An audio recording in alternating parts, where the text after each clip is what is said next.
Cette portion d'émission, animée par Michel Arnois, est produite par Lanaudière et compagnie. Lanaudière universitaire.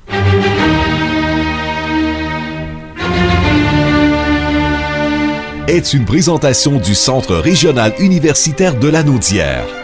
Voici Pierre-Luc Belrose. Pierre-Luc Belrose, bon mardi. Bonjour Michel, ça va bien? Ça va très bien. Vous voulez, d'entrée de jeu, nous faire un petit retour sur la persévérance scolaire? Bien oui, la semaine passée, on avait les JPS, les Journées de la persévérance scolaire, qui est mis de l'avant par le Cléval, qui est un IRC, comme je l'expliquais la semaine passée. Puis on est toujours en quête ou à la recherche d'inspiration.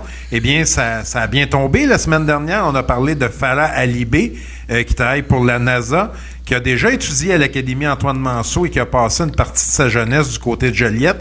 Donc, vous voyez, il y a de grandes personnalités qui émanent de la MRC du territoire. Puis je pense que c'est important d'en parler parce que c'est une inspiration, c'est une grande fierté pour la communauté. Pour les gens, Pierre-Luc, qui auraient peut-être pas, qui vivraient peut-être sur une autre planète, c'est cette jeune femme là qui contribue avec la NASA à conduire ce véhicule tout-terrain qui est sur la planète Mars actuellement. Tout à fait, qui s'appelle Persévérance. Donc, c'est thématique avec nos journées de la persévérance scolaire. Effectivement, comme je le disais, elle a étudié à l'Académie. Par la suite, elle a fait un bac, une maîtrise à Cambridge, puis après ça, du côté du Massachusetts, un doctorat. Donc, c'est un bel exemple, une belle inspiration pour la persévérance scolaire, Michel. Détresse psychologique, vous voulez nous en parler? Oui, l'Union étudiante du Québec, qui est le groupe qui représente là, plus de 91 000 universitaires, a réalisé une enquête, un sondage avec Léger, et on a eu des chiffres, des constats tout à fait inquiétants. 81% des universitaires vivent un niveau élevé de détresse psychologique. Et là, bien entendu, on fait référence à la pandémie, à la COVID. Donc, on a vu parmi les principales sources de stress la charge de travail accrue, le manque de relations humaines, Michel, les cours en ligne aussi. On a un changement important de ce côté-là. Les travaux en équipe à distance, c'est une logistique qui n'est pas toujours simple. Et tout le stress qui en découle, là, effectivement.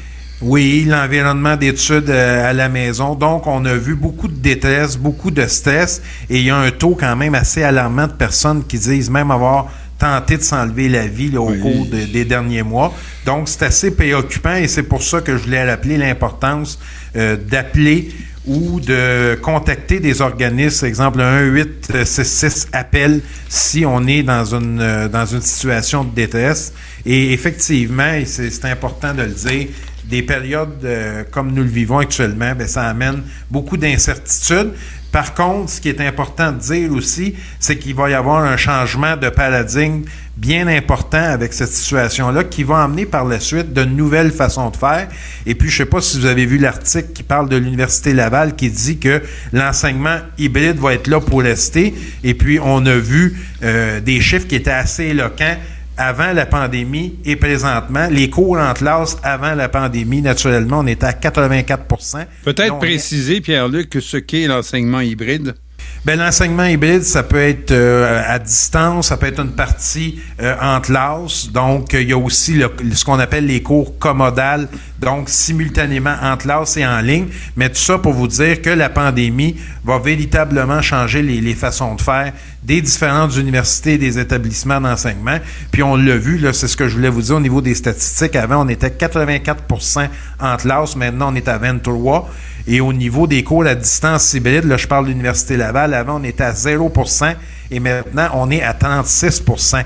Donc, on voit que ça a amené des changements de faire très importantes. Vous pensez, Pierre-Luc Belrose, que c'est là pour rester, l'enseignement hybride? Oui, tout à fait. Les universités se préparent, là, et il y a une nouvelle tangente. Parce qu'il y en a certains qui ont adoré, on parlait de détresse, mais il y en a certains qui ont adoré l'enseignement en ligne parce que ça leur donnait une certaine latitude. Les gens travaillent, conciliation, travail-famille.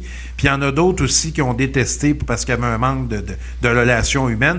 Donc, pour la majorité de la communauté étudiante, l'idéal se trouve à quelque part entre les deux, au milieu, donc avec des apprentissages à distance et d'autres en présence. Il faut donc s'attendre que l'université du futur, là, ça soit de l'enseignement hybride, puis on voit que l'Université Laval est déjà à se préparer à ce niveau-là. Ben voilà qui est fort intéressant, Pierre-Luc Belrose. On vous retrouve la semaine prochaine. Avec plaisir, Michel. Lanaudière universitaire vous a été présenté par le CRUL.